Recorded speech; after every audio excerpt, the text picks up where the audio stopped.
All on engineers वाला और मैं हूं शुभम दादीच और आपके सामने आज बहुत ही इंपॉर्टेंट टॉपिक पे हम बात करने वाले हैं कि एसएससी जेई 2025 का एग्जाम आ चुका है।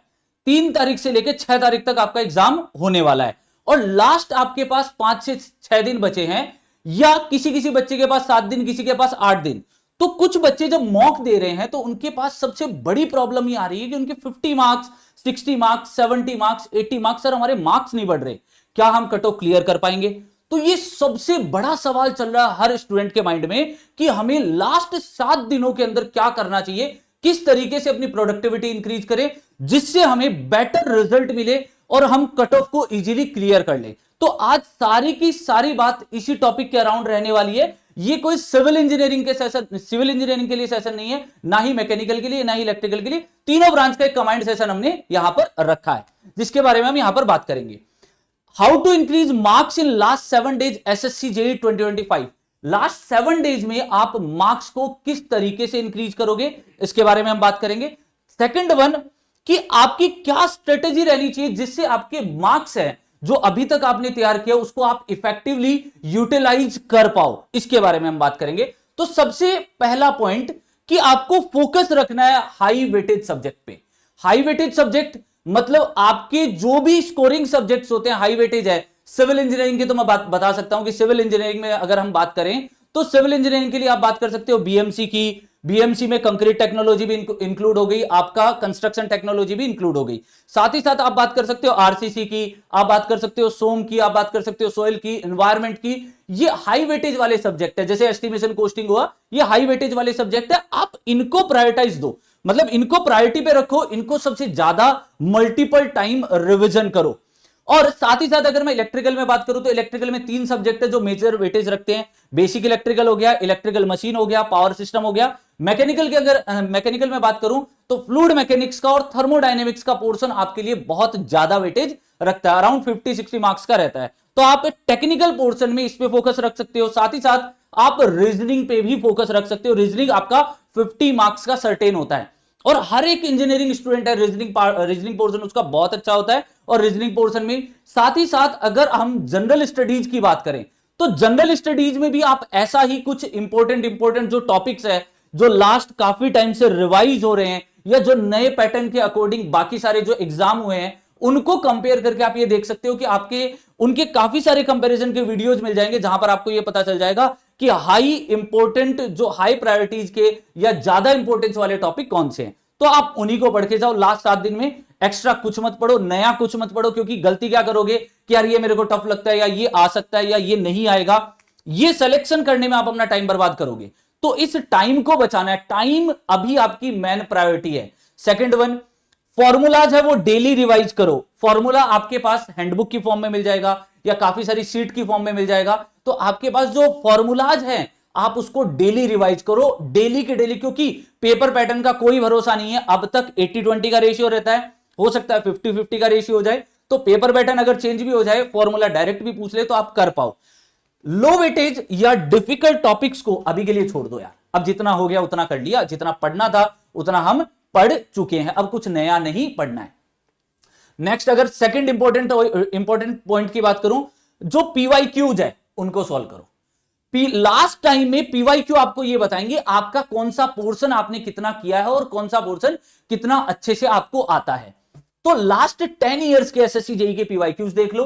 साथ ही साथ जो रिपीटिंग क्वेश्चंस है, रिपीटिंग पैटर्न्स है, हाँ एजेंसी चेंज हो चुकी है, हो सकता है क्वेश्चन चेंज हो जाए, बट क्या बनाएगा यार? सिविल इंजीनियरिंग में 70,000 क्वेश्चन बन चुके हैं, अब और नया क्या बनाएगा? तो हो सकता है जो आपके रिपीटिंग पैटर्न है उससे रिलेटेड कुछ क्वेश्चन आ जाए तो वो आपको बेनिफिट करेगा।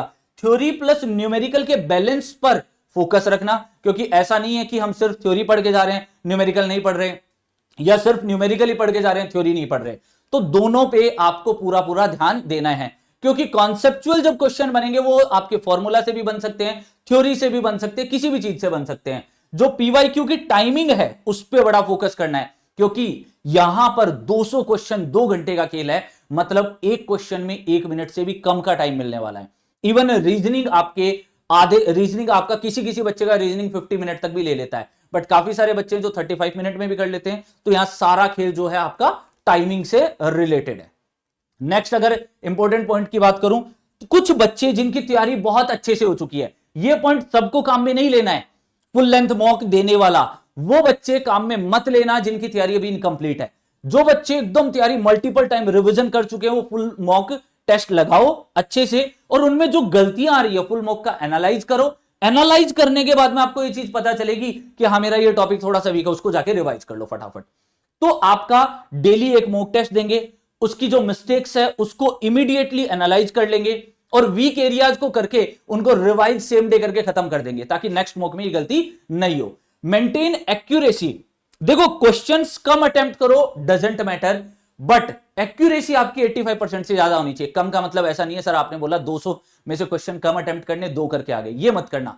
एटलीस्ट इतना करना 100 question, 120 question, 125 question, 130 question accuracy के साथ मेंटेन करो। 140 क्वेश्चन, 150 क्वेश्चन जब करोगे, भले ही आप क्वेश्चन 10 क्वेश्चन कम कर लेना आप जितने करते हो, बट एक्यूरेट होना चाहिए आपका पार्ट। नेक्स्ट 7 डे का रिवीजन प्लान। अगर किसी ने कुछ नहीं पढ़ा और इन तीनों स्ट्रेटेजी के अंदर फिट नहीं बैठ रहा है, वो लास्ट 7 डेज का अपना रिवीजन प्लान बनाओ। एक फॉर्मूला नोटबुक को मेंटेन करो, जो इंपॉर्टेंट फॉर्मूला पूछे जा रहे हैं एग्जाम में। 3 टाइम्स डेली, मॉर्निंग, आफ्टरनून और नाइट। आप 3 बार दिन में रिवीजन का टाइम बनाओ। सुबह उठते ही रिवीजन होना चाहिए, आफ्टरनून में होना चाहिए और नाइट में भी रिवीजन आपका होना चाहिए। जो ट्रिकी यूनिट्स या कन्वर्जन है उनको याद कर लो, उनको फिक्स जो कन्वर्जन है, फिक्स वैल्यूज है उनको याद कर लो। एग्जाम में कैलकुलेटिव पार्ट आपका कम हो जाएगा। Practice 15 formula questions daily.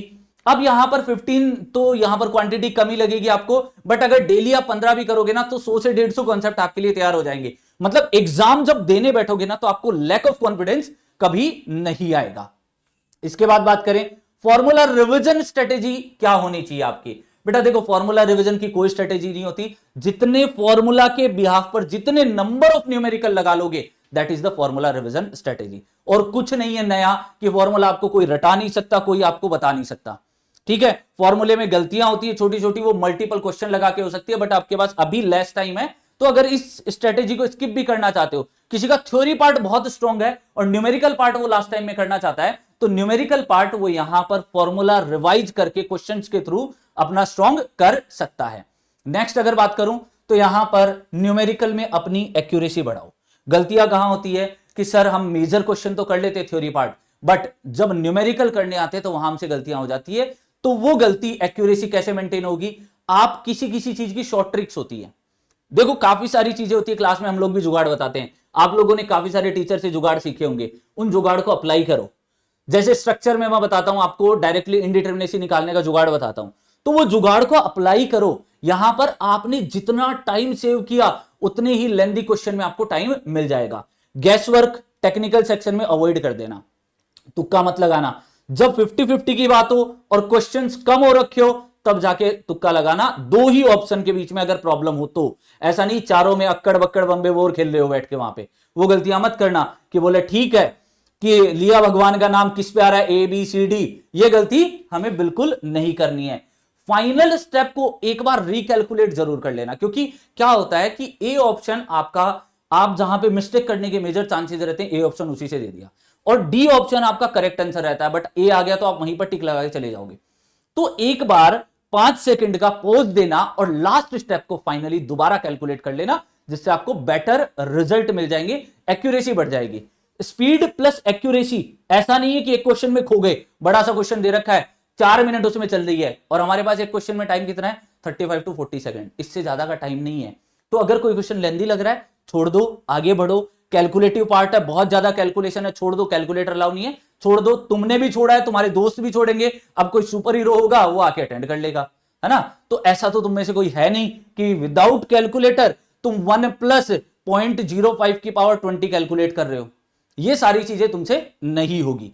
तो ऐसा कोई भी पार्ट हो उसको छोड़ दो, ताकि तुम जो पार्ट आता है पेपर में पूरा गो थ्रू होना स्टार्टिंग से लेके लास्ट तक, क्योंकि उसमें से 40 क्वेश्चन तो ऐसे होंगे जो तुम देखते ही टिक लगा दोगे, 25 क्वेश्चन ऐसे होंगे जो बहुत ही कम टाइम में तुम कवर कर लोगे। मतलब पेपर जब भी बनाया जाता है ना, उसमें एक बात का ख्याल रखा जाता है, 60% पेपर आपके एक वीक स्टूडेंट या एवरेज स्टूडेंट के अकॉर्डिंग प्रिपेयर किया जाता है।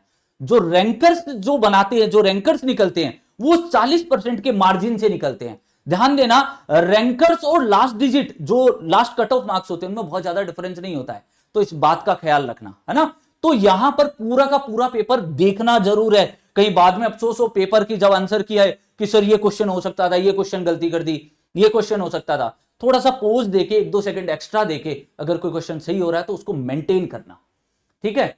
और थ्योरी बूस्ट क्विक मार्क्स के लिए इंपॉर्टेंट कीवर्ड्स पढ़ते रहो। यहां पर जैसे मैंने आरसीसी सॉइल स्टील लिख दिया है, बट हाँ ये सिविल की अकॉर्डिंग पीपीटी थी, बट इसको मैं आगे मॉडिफाई किया गया है। तो जरूरी नहीं है कि आरसीसी सॉइल स्टील की बात हो रही है, कोई भी इंपॉर्टेंट जो थ्योरी पॉइंट्स है उनको आप रिवाइज करके जाओ जो भी आपके सब्जेक्ट के हैं।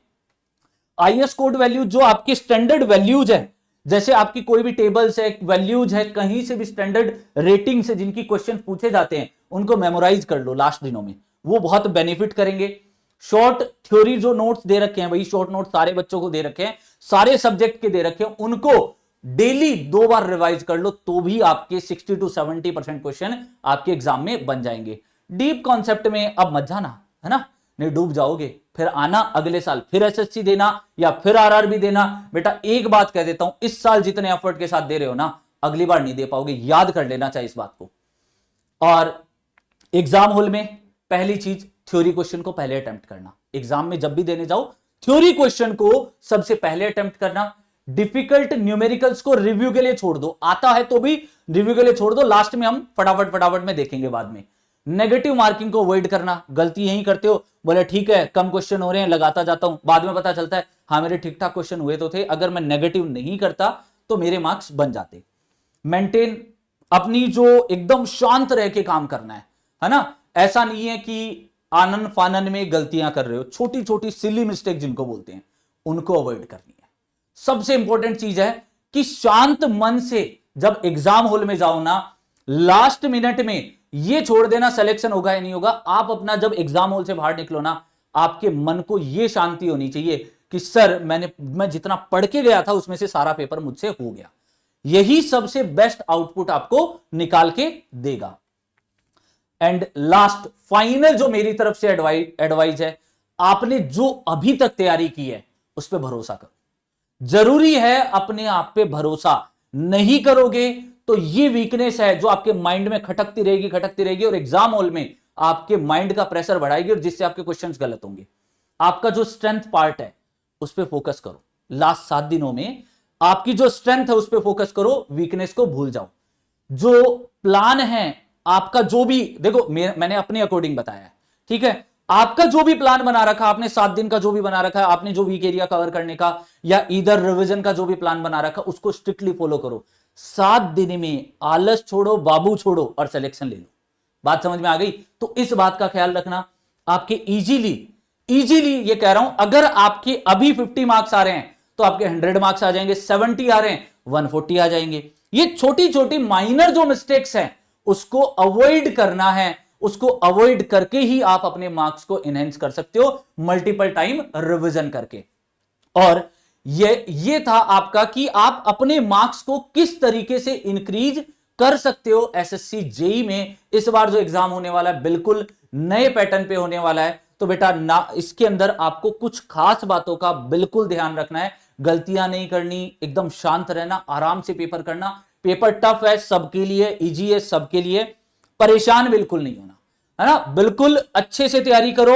और ध्यान रखना अपनी हेल्थ का भी, लास्ट 7 दिनों में आप कहीं प्रेशर लेके हेल्थ मत खराब कर लेना, ठीक है। तो आप इस बात का ध्यान रखना, और ऐसे ही और इंपॉर्टेंट सेशन के लिए हम मिलते रहेंगे इंजीनियर्स वाला के साथ में। तब तक के लिए अलविदा, bye bye, take care, have a good day.